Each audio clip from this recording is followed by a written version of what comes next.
Welcome back to another video. We getting back in our book, part 2 of law number 648, laws of power. Oh shit, let me put my glasses on. Y'all know I can't see. Oh shoot, I still can't see. They need to be clean.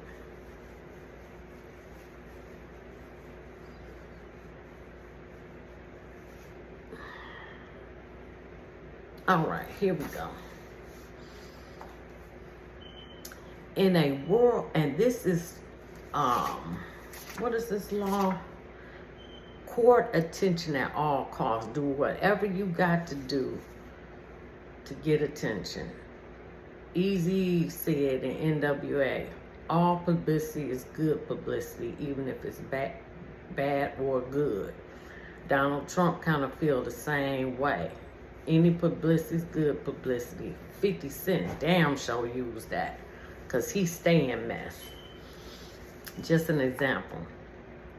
In a world growing increasingly banal and familiar, what seems a magnet instantly draws attention. Never make it too clear what you are doing or about to do. Do not show all your cards. That's a fact. An air of mystery heightens your presence. Sure do. It also creates anticipation. Everyone will be watching you to see what happens next. Use mystery to beguile, seduce, and even frighten.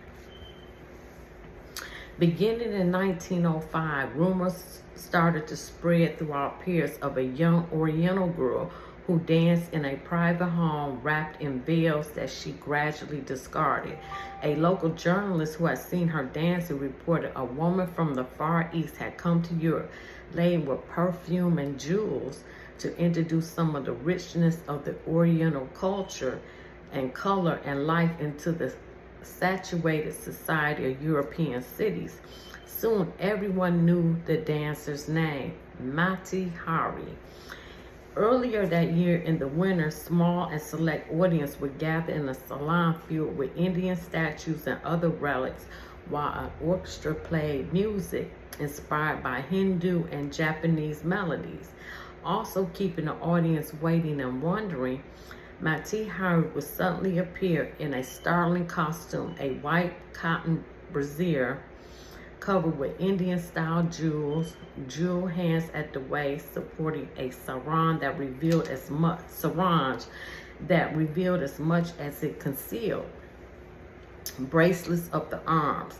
Then Mati Hari would dance in a style no one in France had seen before, her whole body swaying as she were in a trance. So she must have been a belly dancer.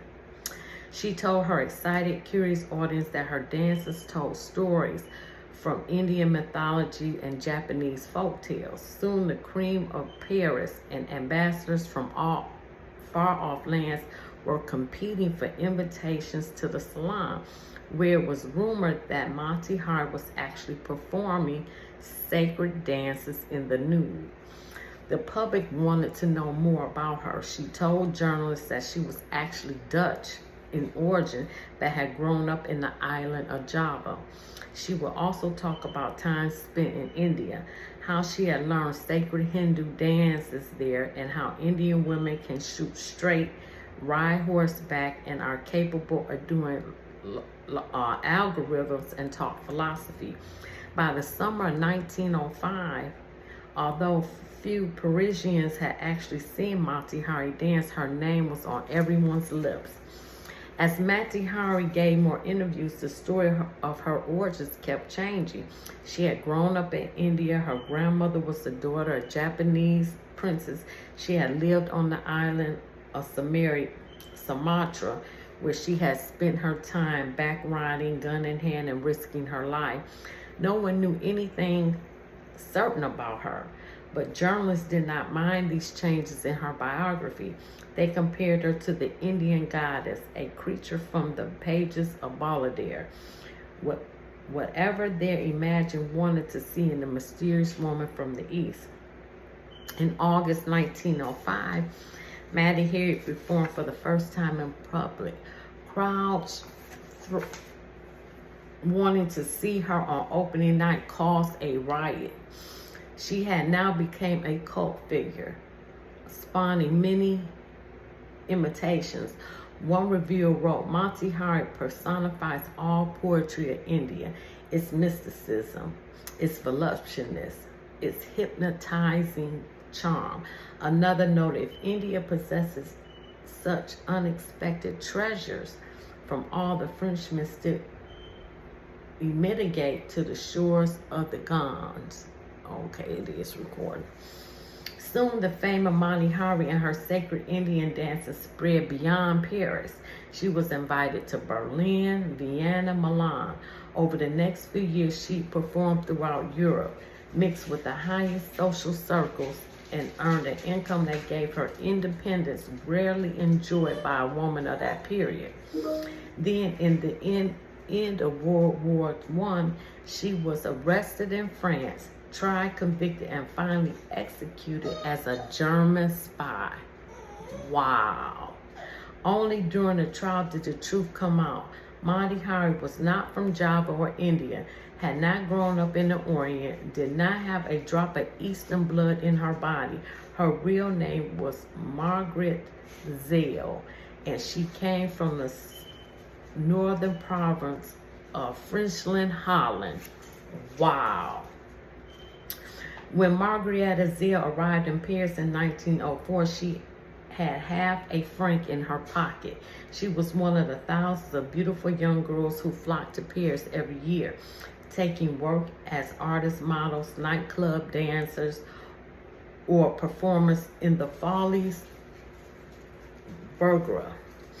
After a few years, they would inevitably be replaced by younger girls and will often end up on the streets, turning to prostitution or else returning to the town they came from, older and chastened. Zale had higher ambitions. She had no dance experience, had never performed in the theater, but as a young girl, she traveled with her family and had witnessed local dances in Java and Sumatra. Zale clearly understood what was important in her act was not the dance itself or even her face or figure, but her ability to create an air of mystery about herself. The mystery she created lay not just in her dancing or her costumes or the stories she would tell or her endless lies about her origins. It lay in the atmosphere and enveloping everything she did.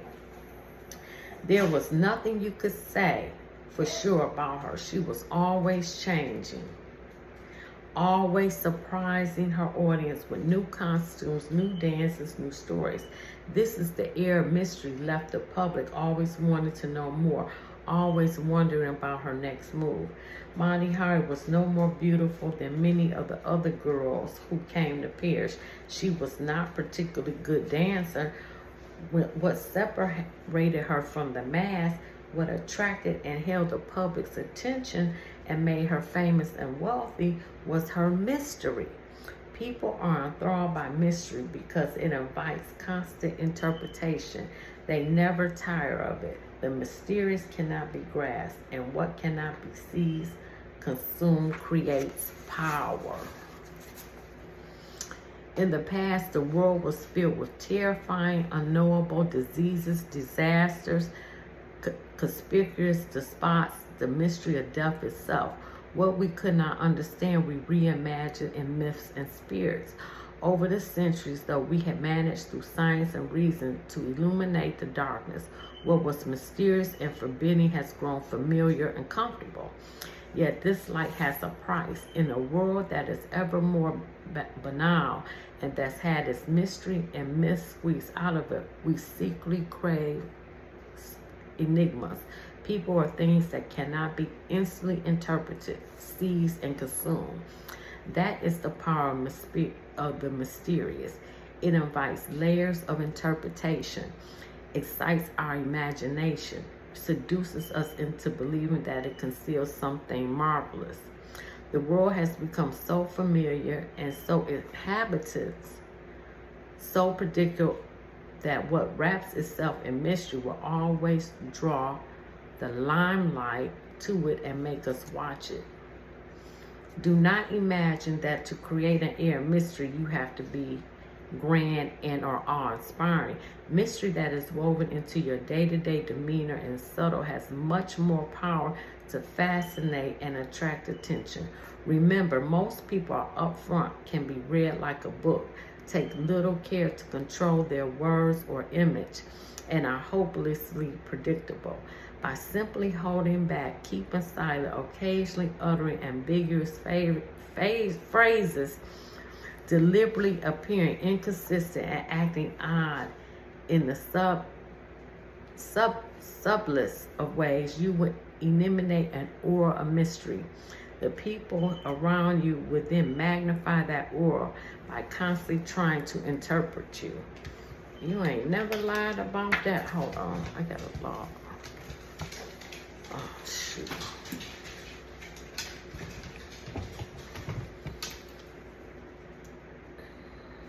Can't see. Where's the...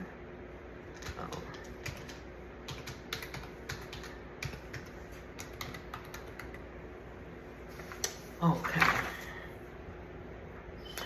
Both artists and con artists... Okay, it's still going. Both artists and con artists understand the vital link between being mysterious and attracting interest.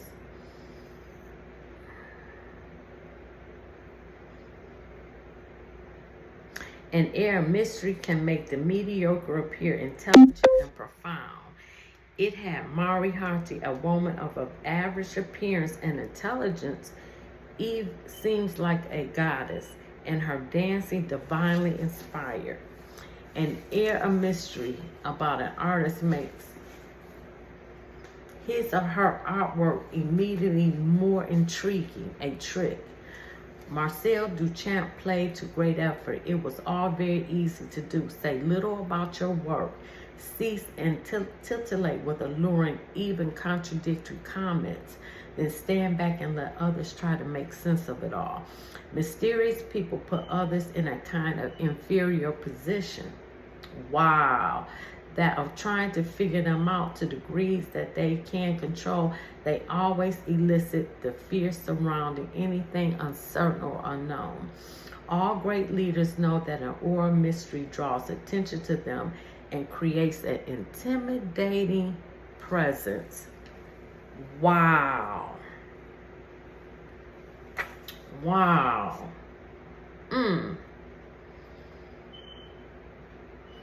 Mayo Tong, for example, cleverly cultivated an enigmatic image.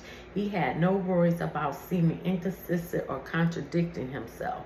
The very contradictoriness of his actions and words meant that he always had the upper hand. No one, not even his own wife, ever felt they understood him, and B therefore seemed larger than life.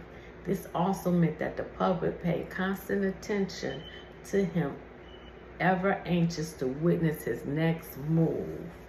If your social position prevents you from completely wrapped in your actions in mystery, you must at least learn to make yourself less obvious.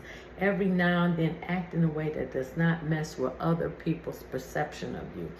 This way you keep those around you on the defensive, eliciting the kind of attention that makes you powerful. Done right, the creation of enigma can also draw the kind of attention that strikes terror into your enemy. Damn, that's good.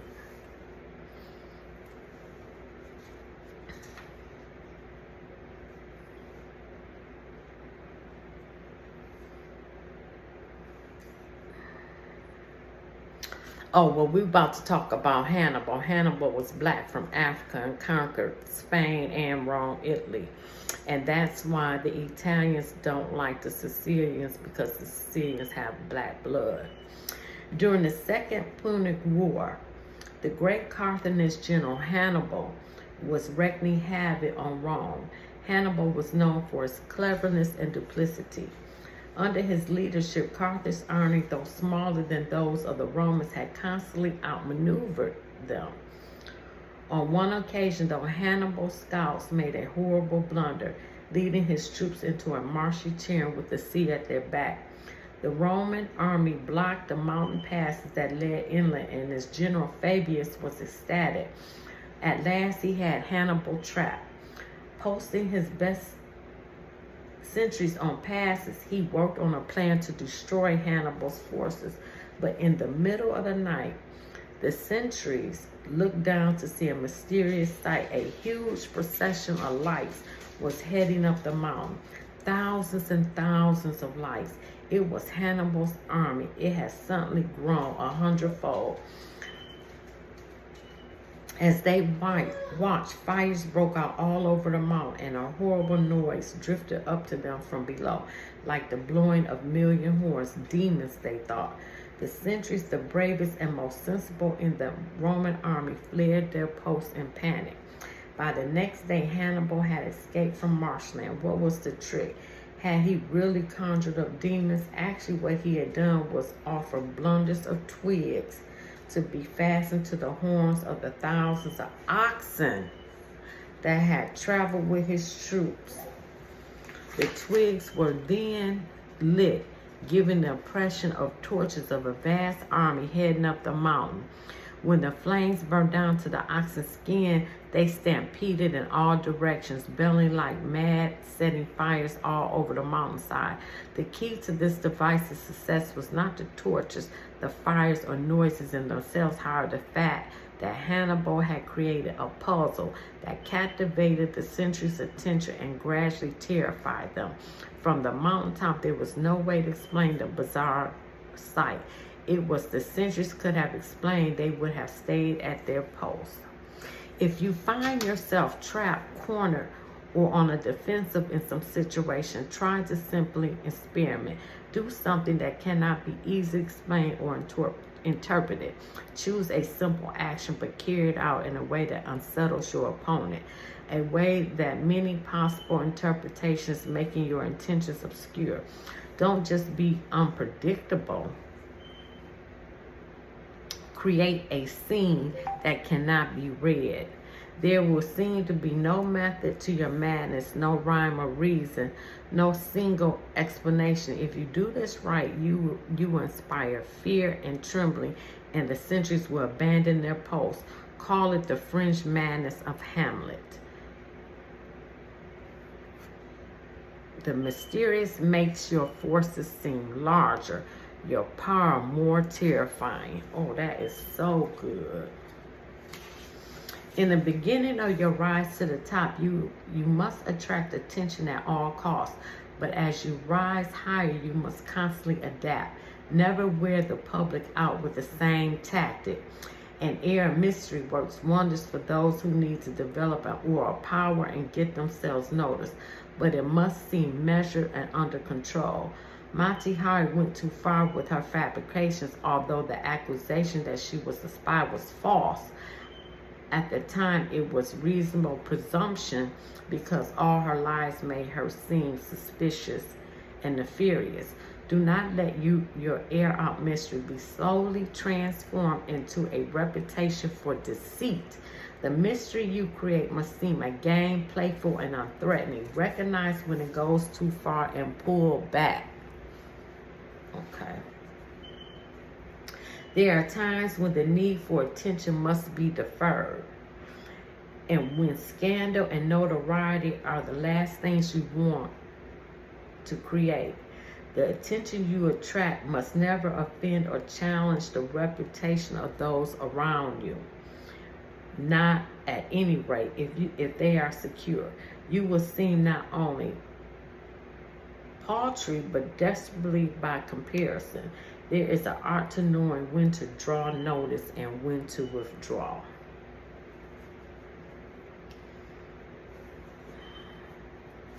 Never appear overly greedy for attention, then for it signals insecurity, and insecurity drives power away. Understand that there are times when it is not your interest to be the center of attention. When in the presence of a king or queen, for instance, or the equivalent thereof, bow and retreat to the shadows. Never compete. That was so good. This is really, I learned so much from reading this.